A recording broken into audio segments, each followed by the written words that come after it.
Good day, everybody. It's lovely to be back again. I hope you've all had a wonderful week since I last spoke to you. We've got a fantastic show this evening. I've done many mind, body, spirit events with this lady. She's wonderful. She inspires me. Her name is Stephanie King. She goes under Soulpreneur, and without any further ado, it was better to tell you about her herself. Over to you, Stephanie. Hi, everybody. It's so nice to be back. I was on the show a while ago, so how lovely to be back. Right, so where can we begin? Basically, everything is about you. You're even listening to the show because you want to, and you'll pick up some tips, and everything you do in your life is about you. Now, I had an awakening maybe 30 years ago, 35 years ago. I didn't know. I didn't go to bed one night and think, oh, I'm going to wake up tonight. It just kind of happened all by itself. So I must have said before I birthed that I would do this work. And what is my work? Well, I'm a healer. I'm an author. I'm a trance medium. I do readings. I do healings. I basically help people get happy. I help people become more than they know that they are and get their life working. Picture this. What would it mean to you if you could be happy now? Forget COVID, forget everything that's going on. It's only you in your life, you and your family. You are with yourself every moment of every day. And any moment, any nanosecond, you decide if you're happy or not. But what would you do? How would it feel? What would it mean to you if your dreams came true? If your life started to work? If arguments disappeared before they even begun? If your abundance started to flow in and your health? Well, all of these years I've been traveling nationally and internationally to help people just like you get their lives on track. Why do I do this? Well, why are you here? Why have you birthed on the planet right now in this time frame? Why? With everything that's going on around you, what makes this time so special? And even if we scrub that, what's your life about? What is the meaning of your life? What is your purpose? What do you struggle to survive for every single day, only to leave it at the end of your life anyway? Some people think nothing exists. Some people come from a very religious aspect. Some people think we come from other dimensions, other planets. All of those things are true, and all of them are not true, because everything is woven through your life. Are you aware that in this lifetime here, you are stocking up the cupboard of your life so that you are shaping your next life to come? Now, you existed before birth. Everybody thinks of eternity. Now, we're eternal. Most of us agree on that. Everybody thinks of eternity as going one way. But if we really are eternal, then that means we existed back in the past as well. Eternity goes both ways. The life that you're living is a chapter. It's the most important existence you've ever had, ever. Because it's your now. Because it's how you are shaping and changing your frequency. Your frequency is how you attract life to you. Your frequency also depends on the thoughts you think, the emotions you have, the feelings you have. But which of those things do you follow? Your thoughts, your feelings, or your emotions? None of them. None of them are true. How do you know? Well, moment to moment to moment, they change depending on who you're talking to, what you need, what you're attracting, what you want, what hat you're wearing. So are you aware that the whole of your life, 24/7, 365, life is listening to you. It's creating your life with you, along with you. Now, some people will say, oh, that's a load of rubbish. I wouldn't have chosen this. I wouldn't have chosen that. I wouldn't have chosen that. Not everything you experience is chosen by you. Sometimes it's a product of the mass. Sometimes it's a repercussion or an outcome of a choice that you made 2 years ago, and this is where you are now. So my task is to bring you back to a place of conscious creation rather than subconscious creation, where you're working and interacting with life on a daily basis, but you're aware of what you're doing. You fit into your skin better. No one will pull the wool over your eyes ever again, because you'll see them coming a mile away. You'll know the games they're playing before they even utter a word. Tracy, have you got anything to add to that? It's we've just got so much going on here. But it follows actually something that I was talking about, not last week, but the show the week before that. Wow. And it was a little bit of a different angle, but it was, how many times do we wake up in the morning really stressed and we think to ourselves, what am I going to do? I can't make this decision. I don't know what to do. And we panic. And we make ourselves so busy doing anything but thinking about the problem.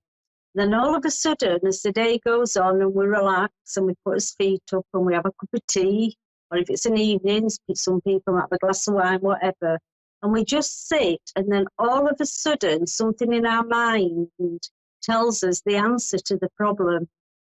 So that just proves that when you send a thought out to the universe about anything, you will get an answer. So like you just said, we chose this. It's there. It's mapped.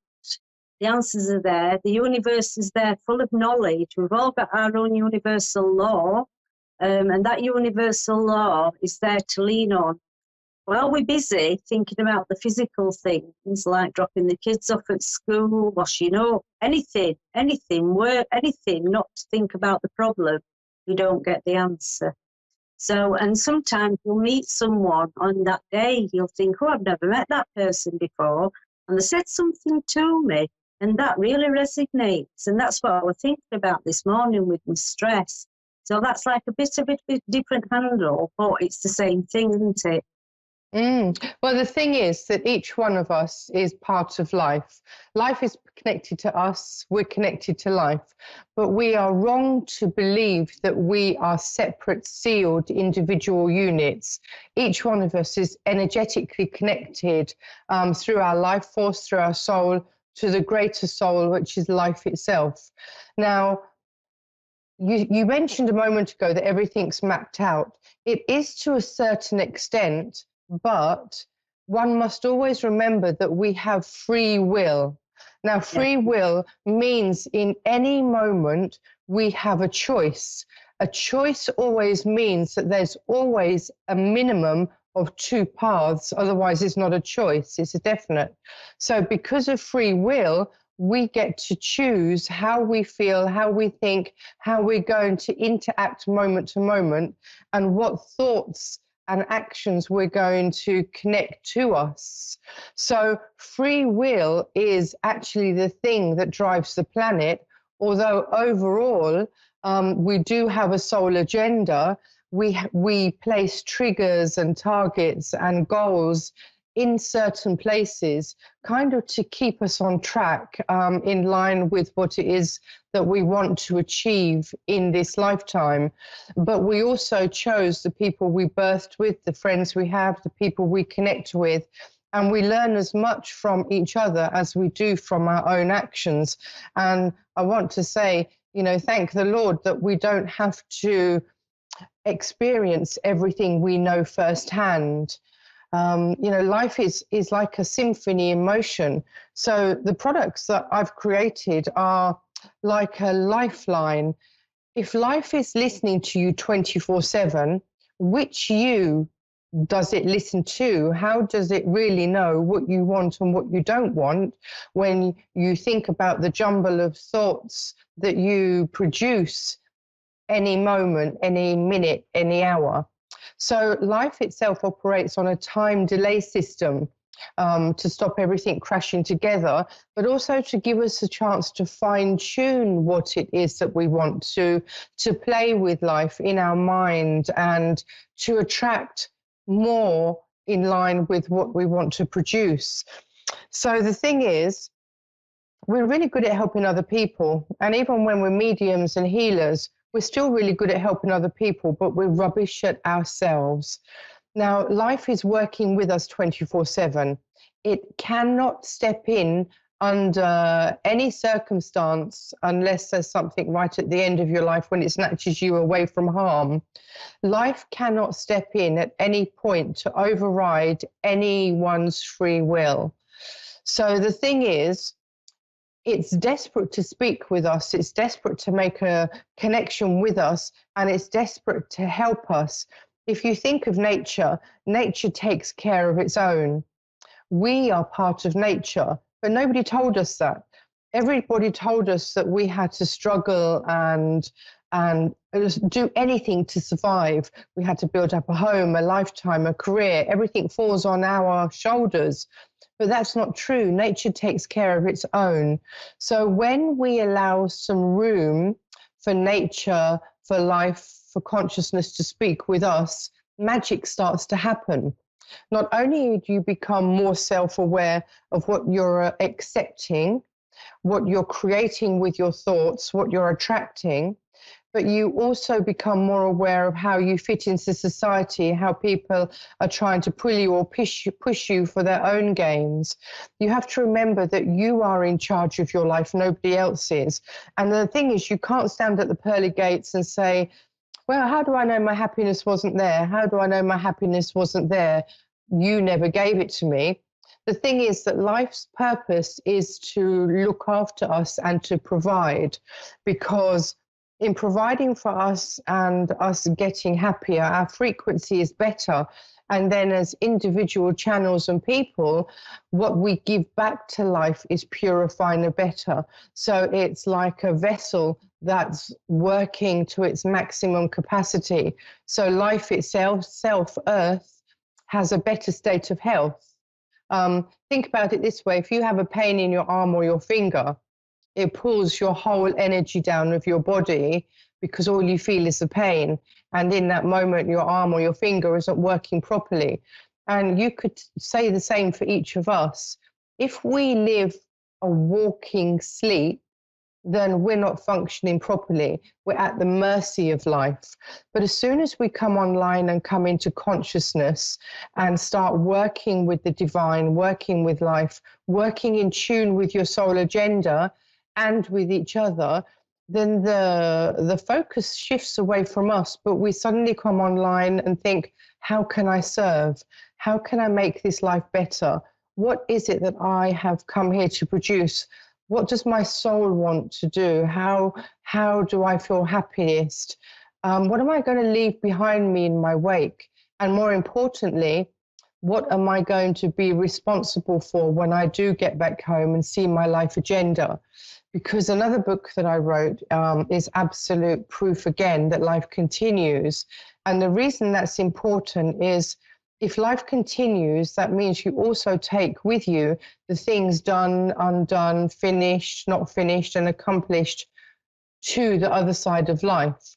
And it depends on the frequency you've gained as to how quick, how far, how fast you can move forward and what your life will look like when you actually get to that next dimension. And not only that, you know, we've been birthing backwards and forwards for too long. Every time we rebirth, we forget because we have to learn to live in this time frame. But the thing is, too many people are dying or passing, going home, and they haven't done anything on their soul journey because they didn't understand it. They didn't know it existed. So all they've really done is survived in a world that's physical, and they haven't moved forward at all. And it's quite sad when you've lived a whole life and you haven't ticked any of your boxes. So then you're left with a choice whether or not you birth again quickly or whether you stay in the realms of spirit, heaven a bit longer. So wouldn't it be lovely when this life is over, when our last breath is taken, whatever we believe, if you believe that nothing else is there, then you won't know anyway.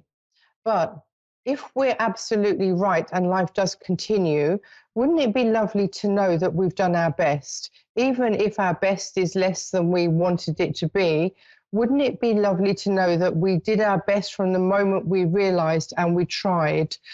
And wouldn't it be nice as well to know that we didn't have to birth back so quickly? We could choose to come back a little bit later when some of the rubbish on the planet has worked itself out. You know, we birth back into a life from a point of where we left off. And that's another reason why awakening is important, because if you at least only wake up by the time the end of your life comes, you'll rebirth into a family or a place of life on this planet or another planet, that at least you can begin from a place of awakening. But if you didn't wake up, then there's a good chance that you've got to go through some of the rubbish all over again just to reach that point of awakening. Yeah. Yeah.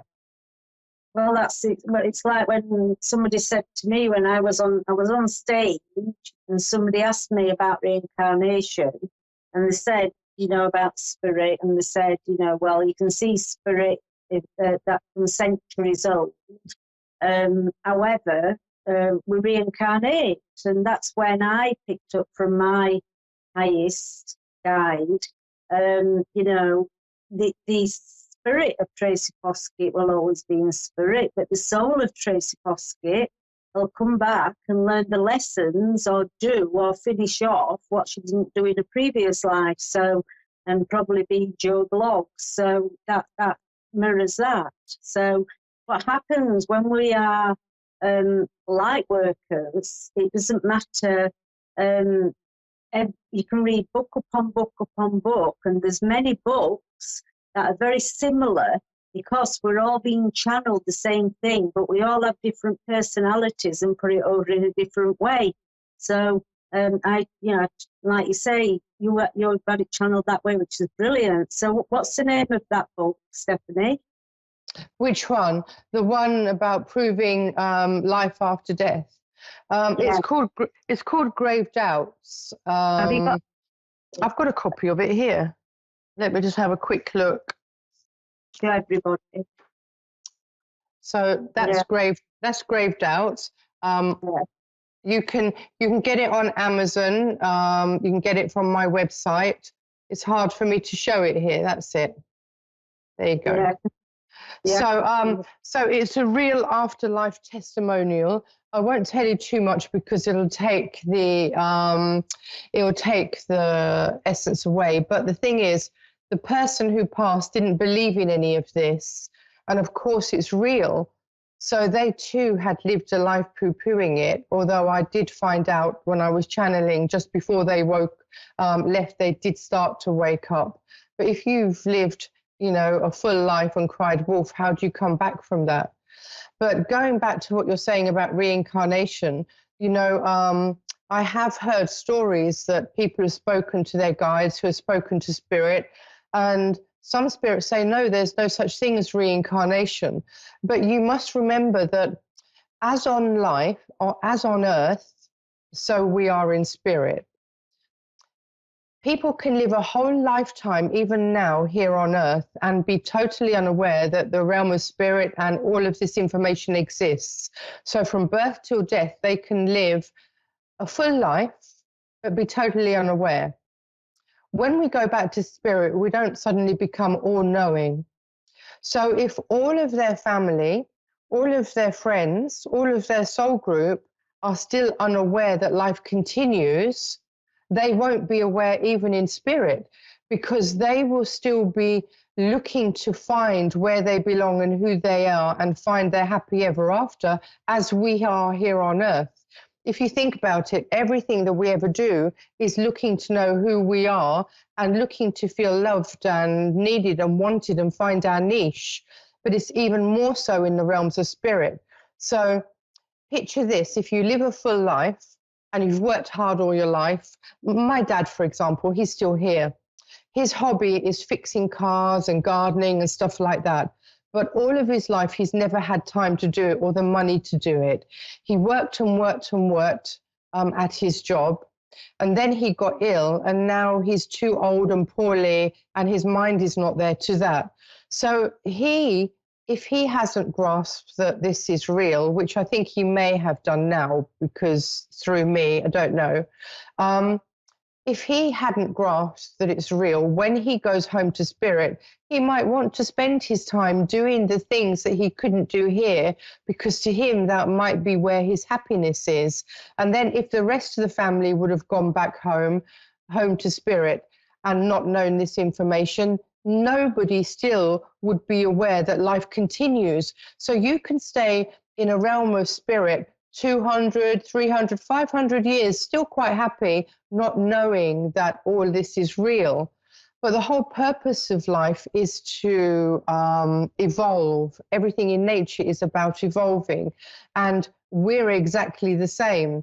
So all of a sudden, some knowledge will come in, like your awakening here, like my awakening. It happened. I didn't choose it. I must have done before I birthed because of the vengeance in which it came in, the power, the force. But had that not have occurred, I would have still carried on believing that was my life. And there's a lot of people around us that are really not happy. They're stuck in a drama of their making or their choices, or they feel they're at the mercy of life. They're not happy, and they're kind of treading water to the end of their days, believing that their current drama is their life, but it isn't. There's two levels to life. There's a physical and a spiritual. The physical is all about survival, getting to know who we are while we're here, building our life, you know, and living our happiness here. Remember, we live on a beautiful planet. In this place, we can do or be anything we like, and yet we limit ourselves so much. But then there comes a point, especially now, because life is evolving, the planet is evolving, the lower levels of heaven are descending, and we are ascending to meet it. So our age group, the people who are alive on the planet now, we are the bridge between the old and the new. That's why this time frame is so important, because Nostradamus depicted it, or the Bibles, or the holy books, the scriptures all depicted it. They've all depicted the end of times, but we've gone past the end of times. We are in a place of rebirth, not only individually, but altogether en masse, collectively. But we are the bridge between the old and the new. But how can we fix the old if we don't know where it's broken? So we have to go through the things we do to see what needs fixing, or what needs changing, or what could be done better. It's wrong to think that we have to smash everything to start again. We're in the time of the hybrid, the phoenix. So the hybrid, what it does is it takes the old, it deconstructs it, and it sews it back together, adding more, making it better and more than it ever was. And that's our place. That's why so many children right now are waking up aware. That's why we had the indigo children. They were an angry generation, because generations before that didn't wake up to spirituality. Not hallelujah, praise the Lord, although religion plays its own part for so many people. This is bigger than that. This is everything all put together, and we are part of that. And we are the bridge between the old and the new, and we're birthing in the new collectively. That's why we have to wake up, Tracy. That's why. Because we will be accountable for everything when we get back home, everything. Yeah, I'm sure everybody's got a right lot out of that. That's lovely, Stephanie, and thank you. Time's gone quick. I just want to say that we've got a raffle. These are the cards for that we're going to give away. Yes. So what you need to do is you need to go on to Tracy Poskitt -media on Facebook, and you need to put your email and put Stephanie in brackets, so that we can put you in the draw, and then I will be announcing the winner next week. And Stephanie will forward it on? Yeah? Yeah, absolutely, absolutely. You give me the information, Tracy. We've got a copy of Grave Doubts, we've got a pack of cards, and do you know what? we'll do a third one. If somebody wants to read in, we'll do that too. Right, okay, so don't forget Tracy Poskitt -Medium Facebook page, your email address, and please put in brackets Stephanie. Thank you, Stephanie. It's been a joy to have you. Thank you. And just so that if anybody wants to contact me, do you want my website? Quickly, yeah, because there's only 30 seconds. Okay, www.stephaniejking.com. Really easy. stephaniejking.com. Brilliant. That's lovely. Thank you, Stephanie. Okay, Well, thank can I you. say thank you ever so much. And don't forget, next week it'll be me on my own, taking the calls again from your lovely people. And I look forward to seeing you then. Have a good day. Bye.